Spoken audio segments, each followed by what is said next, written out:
Hello everyone. तो कैसे हैं आप सभी का स्वागत है पीपीएससी शिक्षक भर्ती के एक और नए और फ्रेश वीडियो में। तो इस वीडियो में दोस्तों हम लोग बात करेंगे कि आपका जो टीजीटी है और पीजीटी इन दोनों का रिजल्ट जो है वो कब तक आ सकता है, कब तक जारी होने की संभावना है। इसके साथ साथ ये भी बात करेंगे कि जो आपकी 1 to 5 और 6 to 8 की जो रिजल्ट जारी हो चुकी है, तो इसकी काउंसलिंग और डीवी जो है वो कब से कराई जाएगी। ठीक है, तो चलिए शुरू करते हैं इस वीडियो को। और अगर आप इस चैनल पर नए आए हैं तो इस चैनल को सब्सक्राइब करके और इस वीडियो पे लाइक का बटन ज़रूर दबाएं। तो सबसे पहले हम लोग बात करते हैं कि टीजीटी और पीजीटी इन दोनों का रिजल्ट जो है वो कब तक जारी हो सकता है। तो सबसे पहली बात करें कि रिजल्ट जारी होने से पहले जो है क्या होता है, एक रोस्टर क्लियर किया जाता है। क्या क्लियर किया जाता है? रोस्टर। ठीक है, ये रोस्टर होता क्या है?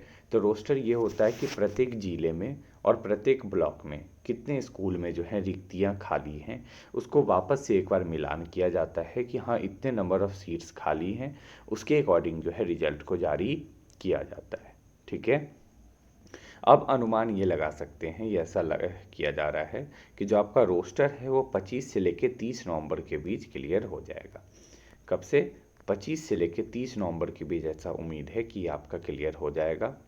अब रोस्टर क्लियर होने के करीब करीब अगर हम लोग बात करें तो 10 दिनों, क्या है, 10 से 15 दिनों के अंदर जो है, जैसे ही रोस्टर आपका क्लियर होगा उसके 10 से 15 दिनों के अंदर आपका क्या होगा, रिजल्ट जारी कर दिया जाता है। ऐसा टीआरई 1 में भी हुआ है और टीआरई 2 में भी हुआ है। तो अगर हम लोग बात करें तो इसका कब तक रिजल्ट जारी होने की संभावना है, तो टू बी अराउंड हम लोग बोल सकते हैं 10 से लेके 15 दिसंबर के बीच आपका रिजल्ट जारी कर दिया जाएगा। ठीक है, चलिए अब आगे बढ़ते हैं हम लोग दूसरे पॉइंट पे, जो कि सबसे इम्पॉर्टेंट है कि 1 to 5 और सर 6 to 8 की काउंसलिंग जो है वो कब से की जाएगी। तो अगर हम लोग काउंसलिंग की बात करें तो काउंसलिंग जो है वो आपकी कब से होने की उम्मीद की जा रही है, तो इसके बारे में अगर हम लोग बोले तो ये जो है आपका 12 से 15 दिसंबर के बीच जो है ये शुरू होने की उम्मीद जताई जा रही है। कब? 12 से 15 दिसंबर के बीच। इसमें सबसे पहले 1 to 5 की काउंसलिंग कराई जाएगी, फिर 6 to 8 की काउंसलिंग, फिर उसके बाद 9, 10 और 11, 12 की जो है काउंसलिंग वो करा दी जाएगी। ठीक है, अब मैं आपको बताता हूँ खुद का एक्सपीरियंस कि काउंसलिंग में जो एक्सपीरियंस है वो किस तरीके से आपका रहता है।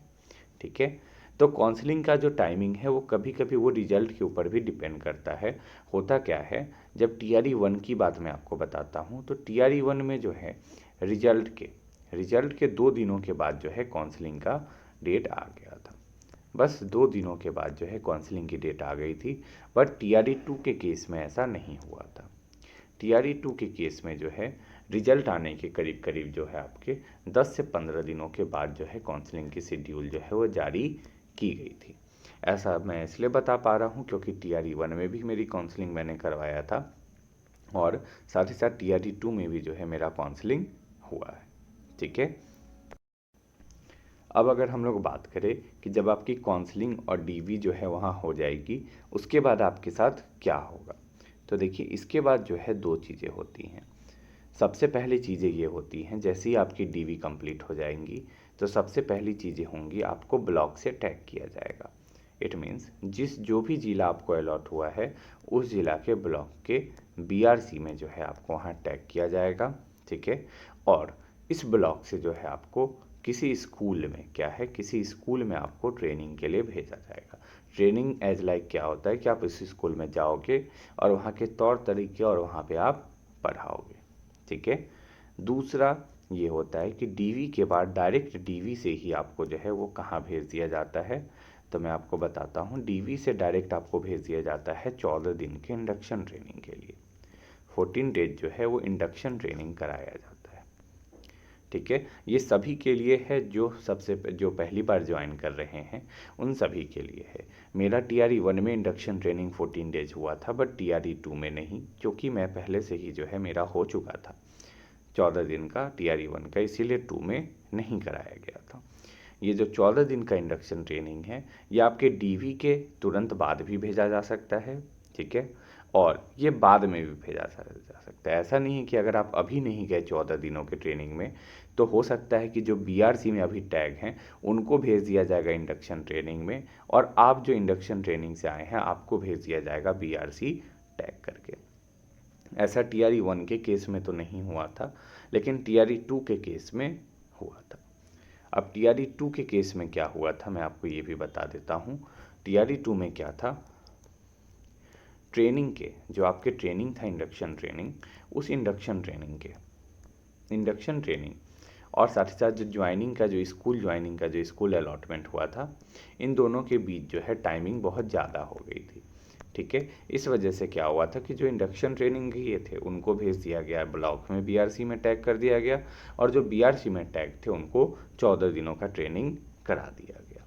और उसके बाद जो है फाइनल ज्वाइनिंग जो है वो टू बी अराउंड, आपको भी पता होगा कि 20 फेब के पास जो है ज्वाइनिंग इसकी शुरू हुई थी। 15 से 20 फेब के पास टीआरई 2 की ज्वाइनिंग शुरू की गई थी। इसके अलावा अगर आपको वीडियो में अगर कोई दिक्कत या कोई परेशानी या किसी तरीके का कोई डाउट कहीं पे भी आपको हुआ हो तो आप मुझसे पूछ सकते हैं, और पूछने के लिए जो है आप कमेंट करें, और कमेंट का आपका रिप्लाई जो है मैं हर प्रयास करूँगा कि मैं आपका रिप्लाई देने का कोशिश ज़रूर करूँ, क्योंकि मेरी स्कूल की भी टाइमिंग रहती है तो उस टाइमिंग में मोबाइल यूज़ बहुत कम होता है, तो उसके बाद की जो टाइमिंग है उसमें मैं आपका रिप्लाई ज़रूर से ज़रूर करूँगा। तो चलिए मिलते हैं नेक्स्ट वीडियो में। अगर वीडियो आपको अच्छा लगे तो वीडियो को लाइक ज़रूर कीजिएगा। साथ ही साथ अगर आप इस चैनल पर नए हैं तो इस चैनल को सब्सक्राइब करके और बेल आइकन का बटन ज़रूर क्लिक कर दें, जिससे कि आपको टीआरई 3 के साथ साथ टीआरई 4 की जो स्ट्रैटेजी होगी उस पर भी मैं जो है डिस्कस करने वाला हूँ, जहाँ से आपका वो भी क्लियर हो जाएगा। तो चलिए मिलते हैं नेक्स्ट वीडियो में। इस वीडियो को देखने के लिए थैंक यू, धन्यवाद।